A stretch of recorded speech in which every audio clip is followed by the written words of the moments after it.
All right, so Pope Francis has become yet another enemy of the West and the people aligned with Ukraine for coming out and speaking a bit of reality, though harsh reality.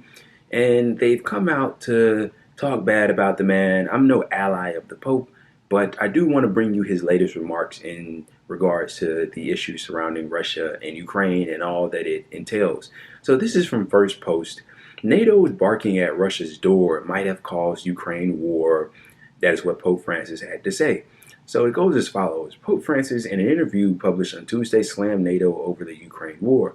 Questioning the conflict's causes, the Pope spoke of an anger in the Kremlin, which could have been facilitated by the barking of NATO at Russia's door. The remarks came as the Pope reiterated that he requested a meeting with Russian President Vladimir Putin over Ukraine while comparing the scale of the bloodshed in the country to the genocide in Rwanda. The pontiff today, Italy's Corriere della Sera newspaper, that he had sent a message to Putin surrounding or around 20 days into the conflict saying that I was willing to go to Moscow. We have not yet received a response. We are still insisting, though I fear that Putin cannot and does not want to have this meeting at this time, Francis said. But how is it possible to not stop such a brutality? 25 years ago, we lived through the same thing with Rwanda, he said. About 800,000 people were killed between April and July 1994 as the extremist Hutu regime tried to wipe out Rwanda's Tutsi minority in one of the 20th century's biggest massacres. The Pope has repeatedly called for peace in Ukraine and denounced a cruel and senseless war without mentioning Putin or Moscow by name. I'm not going to Kiev for now. I feel I shouldn't go. I have to go to Moscow first. I have to meet with Putin first. Wow, those are the words of Pope Francis. And before we really get into this, I also want to give you a statement from Mr. Emmanuel Macron, who just secured re-election relatively recently. This is what he had to say, and he's under fire as well. He says, and I quote, "Tomorrow we will have to build peace. Let us never forget that." He told a news conference after his speech, "We will have to do this with Ukraine and Russia around the table. This will not be done with negation, nor with the exclusion of one or the other, nor through humiliation." Now, people are focusing a lot on that last remark where he says Russia shouldn't be humiliated. We shouldn't seek to humiliate Russia or Vladimir Putin. And this has been a recurring trend that we've been seeing ever since this quote unquote holy war kicked off, because it's being portrayed by Western media and allies alike that this is somehow a war of good versus evil. The good guys are fighting the bad guys, and of course, throughout time, in many efforts, the good guys will eventually emerge victorious and the day will be saved. It's this comic book characterization of what's actually happening. And as we're seeing here, it's the same recurring trend where anybody that steps out of line, that bucks the trend, that doesn't espouse the same sort of remarks that U.S. leaders and Western leaders at large, like the UK and many others, espouse, they will be attacked. And so Emmanuel Macron and, of course, Pope Francis have been attacked as a result of their remarks.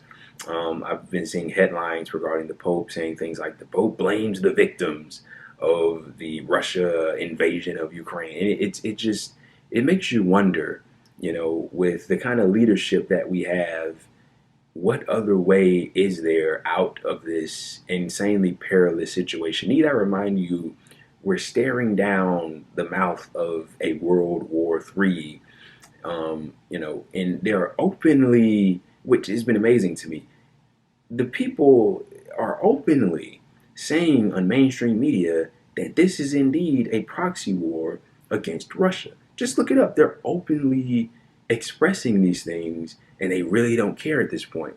And you have to wonder, are they gonna actually take us into Armageddon? Because that seems to be where we're headed. We have billions and billions of more dollars going into Ukraine to do what? To fuel the war, to keep it going, because they don't want to see it end. There are many aims behind this, which I have discussed in previous videos that we'll probably discuss many more times in the future as long as this prolongs.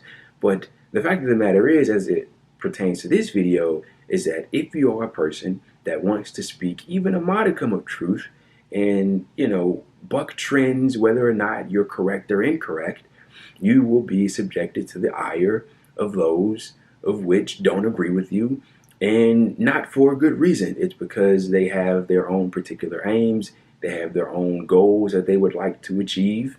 And, if you're a person like the Pope or Mr. Emmanuel Macron that offer benign remarks, by the way, very benign. Emmanuel Macron says we shouldn't humiliate Russia. Well, I don't remember his name or who he exactly was talking to. Could have been on CNN or MSNBC, but there was the Chinese ambassador, because China has been getting a lot of shit for their stance on this particular issue as regards to Russia and Ukraine. The Chinese ambassador said to something of the effect, condemnation does not work. I mean, he's entirely correct. Just simply condemning Russia doesn't do anything. In fact, it might worsen the situation. People like Biden of all people, coming out calling Vladimir Putin a war criminal. Isn't that grand? And in regards to the Pope, his remarks couldn't be even more benign. And, he said, what did he say? Well, Nato was encroaching on Russia. That wasn't what he said, but he said barking up the tree of something like that. Well, when you encircle a country by expanding all the way up into its borders, and it warns you for years and years and years, well, Ukraine will be our last straw, but you tease them anyway, and you get the kind of response that you got. Not that I'm justifying the response, but you get it anyway. I mean, you got to at least understand what's brought you into this point, but they don't want to understand it because it would do them the biggest injustice, at least in their mind, to understand it, or at least to try.